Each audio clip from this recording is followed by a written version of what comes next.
right, Rachel, welcome to the Pulling Focus podcast. We are really excited to have you on as a guest, somebody who is essentially a neighbor of ours in terms of location, but really, really awesome stuff that you all are doing, and we'll get into that. Would love to hear a little bit more about you and the company that you founded and represent. Yeah, I'm Rachael Classi, the founder of Tiny Earth Toys, and Tiny Earth is the first solution that's fully circular for parents who are trying to access really high quality educational materials for kids. Mm-hmm.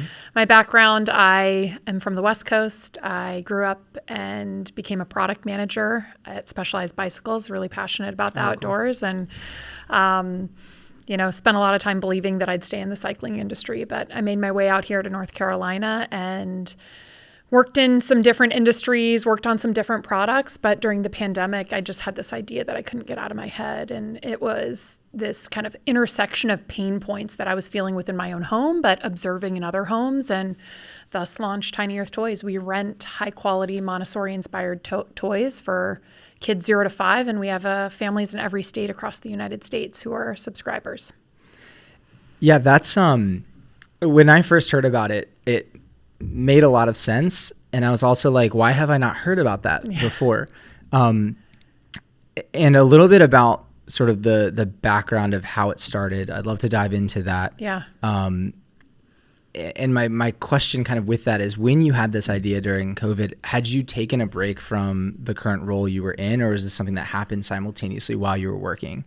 Yeah, no, great question. At the time COVID hit, I had a 3-year-old and a 9-month-old at home, and I was working at Teamworks. It's a sports operations software company, and I was leading strategy and growth, and my husband works full time. He's also doing a PhD right now at UNC. Like, we don't stay still, and it was not possible to have young kids at home and juggle all of that. And when that became clear, I made the decision to step away from my job. And it was really tough, but we were really grateful we could do that. And, all of a sudden I'm home, I've got my kids home, and I'm thinking, like, they used to have this like really enriching school environment, and now they're home. Like, what are we doing to ensure that we have really intentional play, that they have what they need? And so I was looking into educational toys really for the first time, and also had a fresh set of eyes in my house. I think we all kind of became a lot more aware of how we were living our lives, and maybe where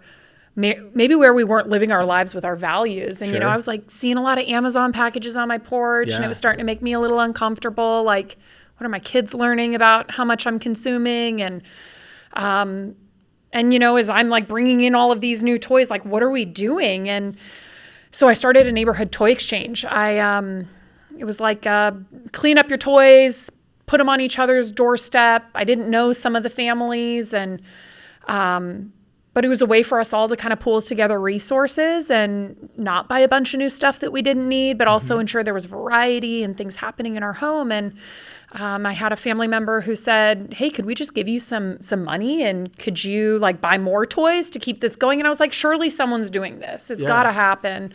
One of the big guys is doing it, and nobody was. So I thought, well, I better do it then. So, it started in your neighborhood, which I think is such a cool story to it. And it started from a genuine need. What was the response was there like a varied response of, I'm not so sure if I want to do this? Were people kind of nervous about sharing toys? Like, what was the range that you got from folks? Yeah, I think this is a really good lesson, actually. It was a good lesson for me, because when I talked to people, like friends, neighbors, said, "Hey, I'm thinking about doing this thing where you rent toys." Yeah. I got all the reasons why I shouldn't. I got every objection, like, hey, COVID, cleanliness, kids put toys in mouths. What if I lose a piece? And I just kept feeling like that wasn't the full picture. Like, there's a lot of objections, which that's what your job as a salesperson to do, is to overcome those objections. But, I found that I was kind of going in the cycle of like, that's a good idea, but a lot. And so I said, before I abandon this, like, I want to find out from people who aren't my friends and family.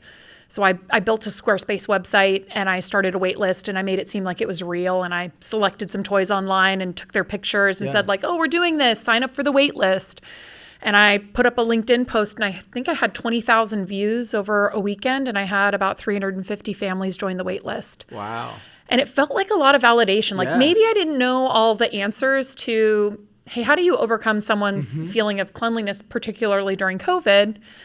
But I felt like, okay, this is worth me putting in and investing a little bit more of my time, and then pressing in on what will the objections be? What are the critical needs that I'm solving? But that felt like I could have walked away after talking to friends and family and been like, bad idea. No one's going to want this. And I'm really glad I didn't. And I wasn't feeling strategic, like, well, next step in my validation process is this. Yeah. It was more like, I don't want to give this up yet. Let me try a different tact here. Right.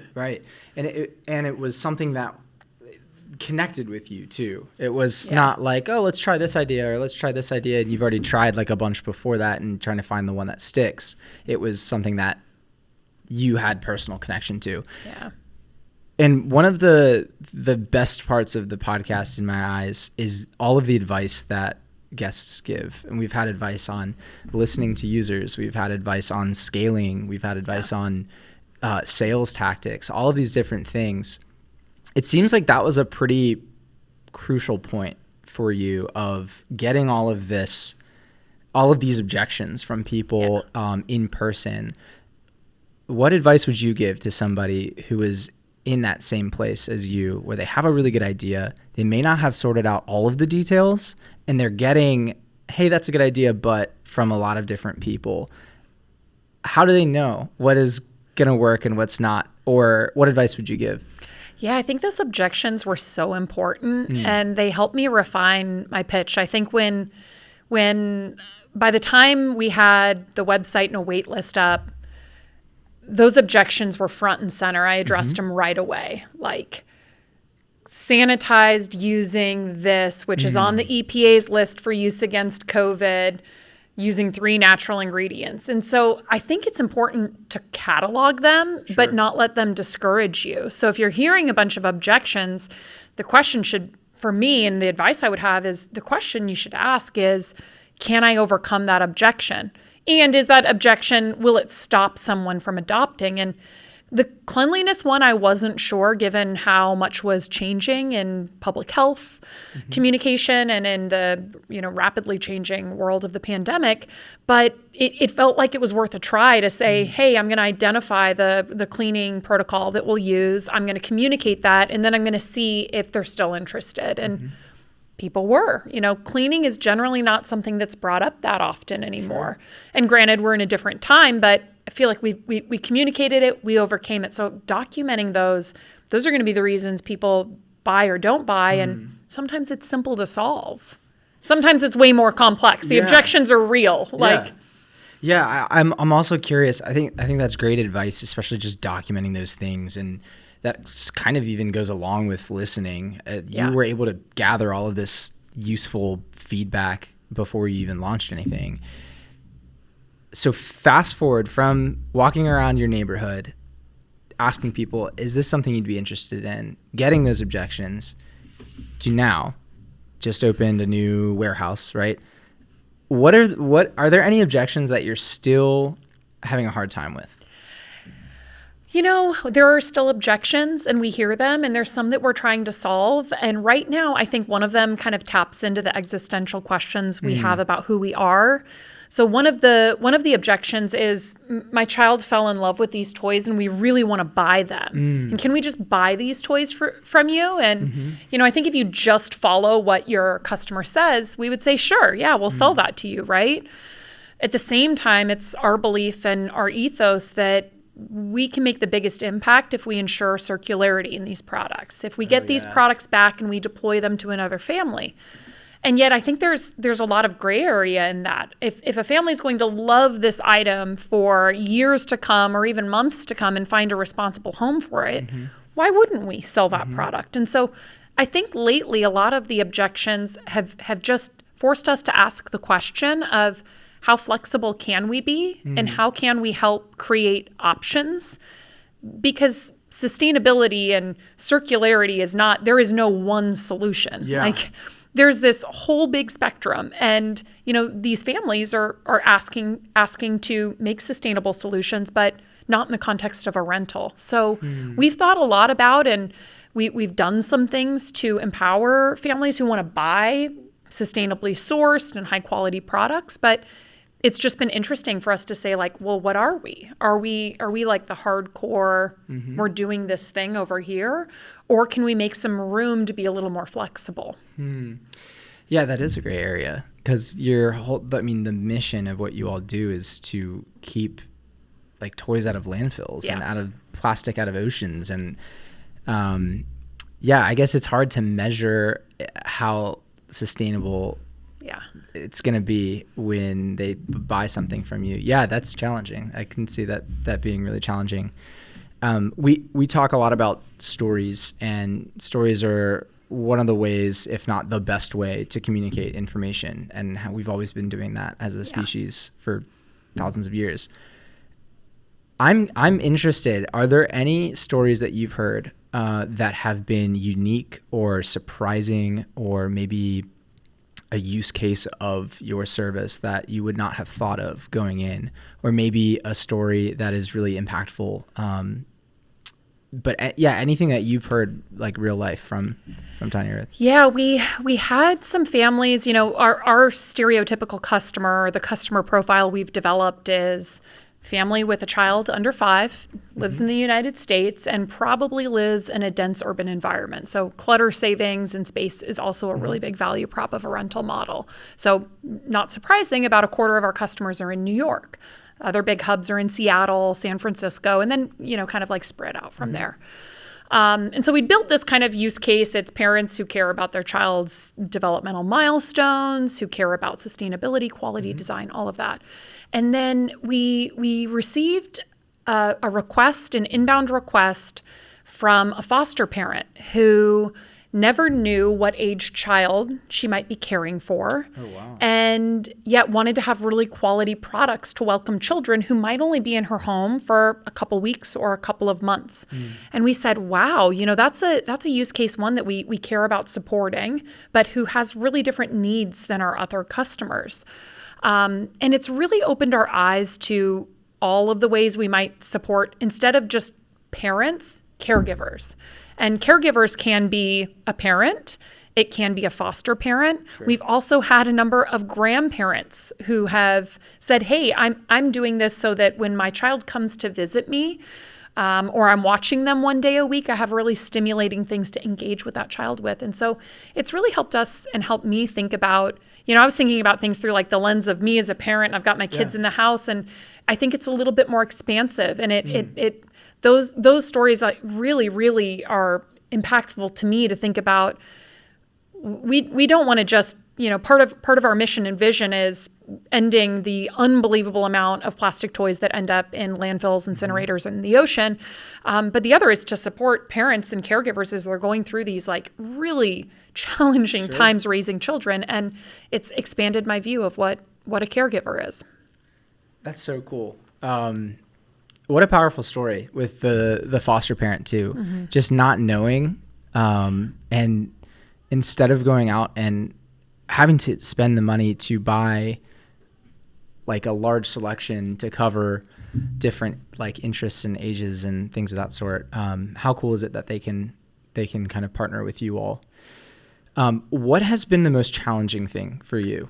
Starting a company during the pandemic, I'm sure had its own challenges. But just from your perspective, maybe personally or like from a founder point of view, what's been challenging? Anything that's been like particularly difficult? Yeah, I think as a founder, I'm a solo founder, which has its own challenges. I went into this knowing I was going to found this on my own. I didn't spend any time trying to find a co-founder, and that can be a really empowering and a really lonely position to be in. And it's meant that, especially in the early days when I didn't have a robust team around me, all of the core responsibilities were on my shoulders. And I think the one that held the most tension for me was the balance between external fundraising and internal operations. And that it felt like for a very long time, this constant tension between doing the work and making the improvements in the business that would prove the business model and selling that to potential investors, to advisors, to potential employees. And I think those require such different skills, and the context switching has continued to be one of the most challenging things that I do. So we've raised 3 rounds of capital, about $3.3 million in venture capital, and every time I've gone into a fundraising round, I've underestimated how much personal stress that context switching can cause on me. Sure. And I think it's like my mental strength is always the biggest challenge. Yeah. It's like, am I feeling really mentally strong to attack the day? I feel like we have an incredible team, and I have a leadership team now around me, but we can solve any of the problems, the operational problems and challenges, if we're all feeling mentally strong. Yeah, that's so interesting. Even with like creativity, for us, like you need space to be able to perform. Like going is not like a repeatable method for success. And we talked a little bit before this just about how you advocate for founder mental health and what that means. And I believe you're part of a group of founders locally that has kind of is half like advice, half just like venting about what's going on. So I'd love to just hear about your experience just in that realm. Yeah, I'm glad you bring that up, because I know we've spoken about it a bit, and you have some passion for uncovering and understanding that. And I appreciate the space to talk about it, because I think many times people can suffer in silence when it comes to things that aren't the performance of their company, like feeling like you want to talk about what isn't going well. But yeah, I think I spent a lot of time internalizing the challenges, and this is the second company that I founded. So I certainly was aware, of going into it, that there were challenges, ups and downs, the roller coaster that you're riding. Sure. But this time we've raised a lot more money than I did in my first startup, which adds a lot of pressure. I have 2 young children at home, which adds a lot of pressure. And it's really not until I found a community of people who I could talk about the real vulnerabilities that I felt like there was a pressure release and like a pressure valve for letting off some of that steam. So I'm in 2 founder groups, and I'll tell you, it's like your day is stacked. I'm sure you guys feel this way. You're like, here's all the things this week, and it gets like crazy and hectic. And it's like usually the first thing where I'm like, well, do I need to go to that thing? Do I need to go to that founder meetup? And then I go and I'm like, wow, I now have the like mental space to actually do what I need to do as a founder. So I think a lot about like, how do we create spaces where it's okay to say the things that you're nervous about without the fear of like, well, if I said that here, would that get back to an investor? Or what's the perception on the company? Will we look like we have this weakness if I say, hey, I'm struggling to have the energy for this right now? Yeah. There's not too many places you can do that without there being a potential negative repercussion.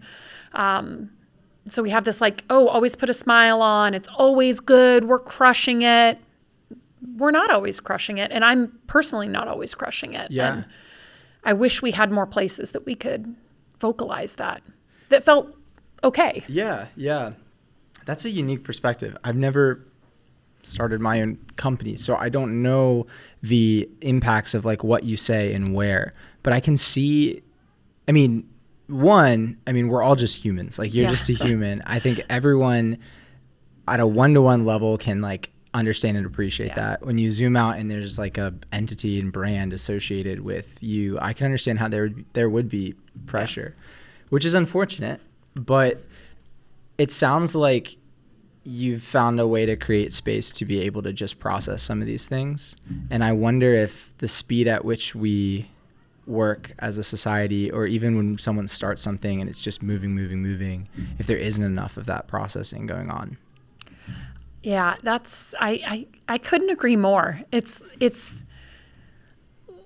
like the space to develop your self-awareness. And I feel like you can go months and not pick your head up and say, like, how am I feeling? Yeah. And not just how's this going, but like, how's this feeling and how's this doing? And yeah, the speed we're all operating as a society, and then particularly in startups where there is still a hangover of the hustle and grind culture that, this archetype of what it means to be a founder is like the person who's putting in 80 hours. And if you're measuring yourself against this like mythical Silicon Valley founder and you're coming up short, you might be thinking like, am I going to make it? Am I going to be able to do it? But those two things combined, like the speed everyone in society is operating, and then this like hangover of this grind culture, it's enough to not like check in and say like, hey, let me process what we actually need today. Let me process what I think, how you could build a company that's anti-hustle culture and still succeed and still be great and maybe a little more slower and intentional. Yeah, I feel like we have this perspective that like growth and like quick growth is like the only way. Yeah. Which probably brings about that archetype of that type of founder. Yeah, you're making me think of like us here. We have these one wheel skateboard things. I don't know if you've ever seen them. And they literally have one wheel and they're motorized. And like Ryan, Will, and I will like almost every day go on like a one wheel ride around the parking lot. And most of the time, we don't really have anything to talk about while we're on the one wheels, but just being out there and us being together, I feel like we've had some of our best conversations of just like processing. And it's like, how are we going to approach going to market and things of this sort? And like, because we like value that space. Yeah. Do you ever do it with intent? Or are you guys ever like, is someone stuck? I've done it once. Like, hey, I need you guys to go do this. I did schedule like one wheel meeting where I was like, I feel just really discouraged. And like we were just riding around and it was great. But I think I hope we never get rid of those meetings. Yeah. So sort of to wrap up here with a question I ask everybody is, what's next in the story of Tiny Earth Toys? And with that, I'd love to hear just what are you excited about? Maybe stuff that's in the works now or stuff that, is a year down the road. Yeah. The first 2.5 years that we've been in business, I think what we were trying to do and solve is, can you operate a business model that's circular? So can we move from direct to consumer to this circular model? And does it make sense? Can you, from a business perspective and from a customer's perspective, make it work? And I think we feel like we've proven that it can and that it does. And for us now, it's given us this chance to say, like, what is next? And the thing that everyone on our leadership team kind of can't get out of our brain is, how do we take the educational value of what we're doing and the individual child that we're serving and like go deeper there? So we've got this solution in the house and this innovation and business model, but what about the child? Like, how are they learning from the toys that we're providing? And so we did all of this research to say, hey, everyone out there in the world who's selling products to children is saying like, hey, you have a 2-year-old, this is what your 2-year-old needs. And that's not a really good assessment of what a 2-year-old needs. And we're like, we can do that so much better. We can work with our team of educators and experts and understand what exactly your 2-year-old needs. And so we're about to launch, and we're really excited about the innovation here, something we call our recommendation engine. And instead of taking one data point, which is age, and saying, hey, 2-year-olds, here's your product. We're saying, what is the fine motor development of your child? Where are they at in gross motor development? Do they have any diagnoses? Do they have any delays? What are their interests? What are their preferences? What are their age? And we can make a really holistic recommendation of what products they're going to bring into their home. And nobody's doing this. And so we've spent so much time talking about our mission of sustainability and like our rental model. And I think we're pivoting pretty hard to say, yes, but that's proven. That's now our given. And now, how do we innovate on the experience of the child? Not just the experience of the parent, but on the experience of the child engaging with those toys. And we're like crazy thrilled. We've brought on a team of advisors who are doing some of the best cutting edge research in early childhood development. And we think it's going to be a game changer. And I think next year it'll be the only thing we're talking about is that. That's fantastic. Yeah. I mean, just thinking about just how so much, especially for kids, is just told to them or given to them. Even I think about education of kids kind of having the same test system of just memorization, and kids are so different. And we've talked about that a bunch here. That's really neat. Yeah. I'm sure that would make things a little more complicated on the logistics side. Oh my God, yeah. Infinitely more complicated. There's the technology, and that's the really fun stuff to solve. How do you build a model and an algorithm, and how do you store that data? That's really exciting. The logistics, operational logistics of fulfillment and restock is a bigger challenge. Yeah. Well, if folks want to learn a little bit more about Tiny Earth Toys or want to get in contact, how should they do that? tinyearthtoys.com. Our Instagram handle is @tinyearthtoys, and we have real humans who reply to emails at hello@tinyearthtoys.com.